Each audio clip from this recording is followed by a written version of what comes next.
Good evening, welcome. Good evening, Mayor and Council.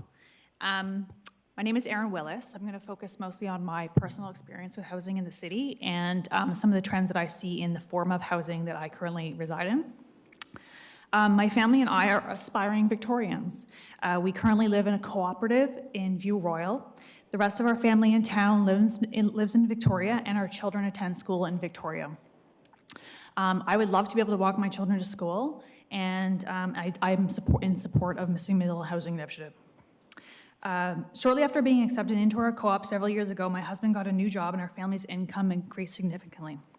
We assumed we would save for a down payment over a couple of years and then be able to free up our very coveted co-op townhouse for one of the many families in the area that have far greater need for deeply affordable and secure housing.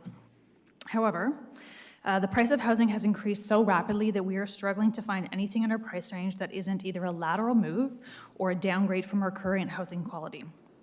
It's hard to justify the move. And in any given time, there's usually fewer than 5 houses available in the area for homes in our price range. And the Missing Middle and Housing Initiative would allow the city to meet its housing strategy objective of building 150 townhouses a year, and that would likely enable our family to move out of our co-op housing into market housing. My experience in co-op housing is not unique. Co-ops are economically diverse communities having a mix of low, middle, and high-income households.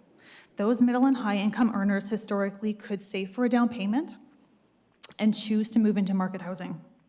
Co-ops used to have some turnover, say 1 to 2 units a year. But the region's co-ops are seeing turnover grind almost entirely to a halt. Turnover is healthy for these types of communities. New members bring new ideas and energy to the very significant task of running them.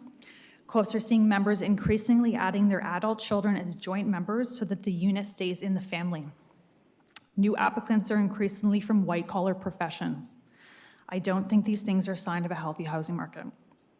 I serve on the board of my cooperative and see the many desperate pleas for housing that come in through the website, and they're heartbreaking.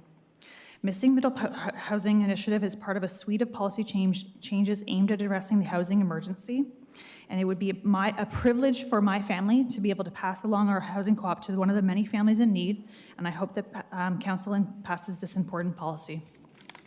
Thank you for your time. Thank you for your comments.